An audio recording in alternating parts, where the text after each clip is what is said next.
Welcome again to Joe Stunner Boxing. I hope you're having a good day. Oscar de la Hoya said something, it was either earlier today or because of the time difference in the UK, I'm never sure which day it is, but it could have been yesterday.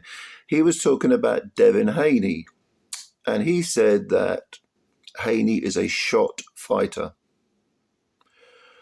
And a lot of people, I think most people, would have the reaction that, well, Oscar promotes Ryan Garcia.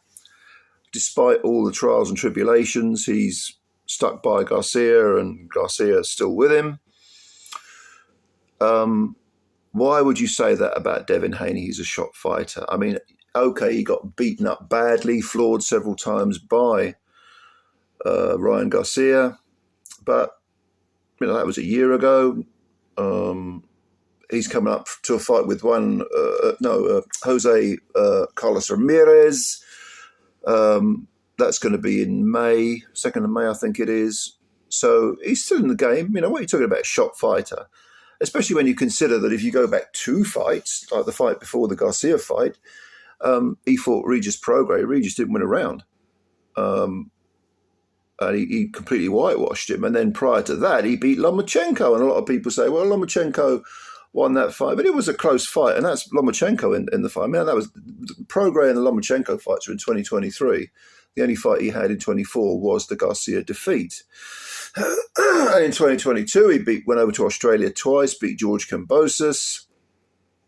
2021, he had a couple of fights with Linares, wasn't it, when he got badly staggered, I think, in the last round. He beat Jojo Diaz on a unanimous decision. Look, this is nonsense. Oh, Devin Haney shot. What are you talking about, Oscar? Well, I think there's something to it. I really do. I think that it's just that sometimes the manner in which you're defeated is so comprehensive and so shattering that I think and also your reaction to punches, your punch resistance during the particular fight like that, it all adds up to the possibility that, I think Oscar might have a point here.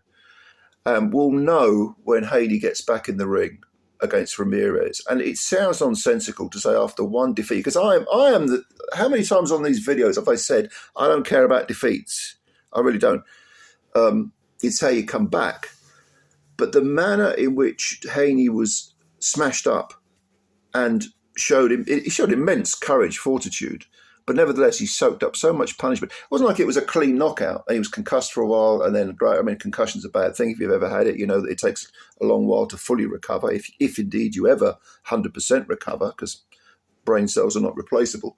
They don't regenerate. But with Haney, look, there was a fight between, I'm going back to the 80s now, but giving my age away, as they say, but there was a fight between Roberto Duran and a young champion by the name of Davey Moore that people of my age will remember. 80, oh God, I don't even know, 80-something, 4, 3, whatever it was, whenever it was. We're going back, 40 years.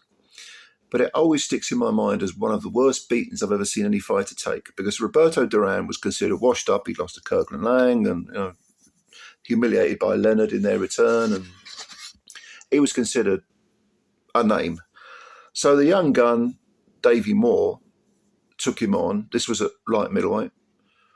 And Duran gave him a hellish beating. It was a horrible, grinding, destructive, slow pounding.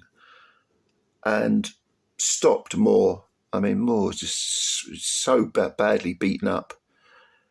And Duran stopped him. And it kind of was a rebirth of Duran's career, winning that. Was it the WBA light middleweight title? It was the 154 belt anyway. And Davey Moore was never, ever the same again, ever. He actually died. He died a premature death, a very, very strange death. I think he was working on his car. And basically he was working on it and it started to roll. The handbrake, I think, was off, or was faulty, and the car began to roll, and Moore ran in front of it to try and stop it. It wasn't rolling that fast, but to try and hold it back, and he actually slipped and the car ran over him and killed him. One of the more bizarre boxing tales. A very, very tragic figure, really, Davey Moore. But after being flattened by Duran, he was never the same. Never. And I'm wondering if after that beating to Garcia, Haney will be the same, because his punch resistance in that fight, punch resistance has always been questioned, because don't forget we had that moment against late on in the fight with Linares where he was stunned, and Linares couldn't get him. But I do think that this Ramirez fight will reveal a lot about Haney, and Haney's only 26, right? He is, undefeated in 31, because the Garcia fight was considered a no contest because Garcia had been pissing about with whatever he shouldn't have been pissing about with. But I want to see this Garcia fight, because some fighters are shot early at 20, 26. You get fighters like that. Wilfred Benitez, who was a brilliant fighter. They talk about the four kings. I think Benitez should be considered in that mix. He was a fantastic fighter. It took Leonard, until I think there was a 15-rounder. He stopped Benitez with 6 seconds left, and Benitez gave Leonard all sorts of problems. And Leonard was winning the fight, don't get me wrong. But Leonard had to work for that. That was Leonard's first world title. And he went the distance with Hearns. He beat Roberto Duran, beat lots of other very good fighters. Won a world title at 17, which I can't see if that record's ever going to be beaten soon, but we never know. Magnificent fighter, but he was completely shot by the time he was about 26, 27. So it can happen. It can happen.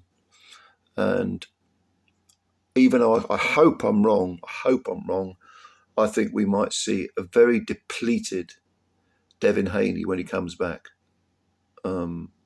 Definitely not the guy who whitewashed Garcia or beat Lomachenko.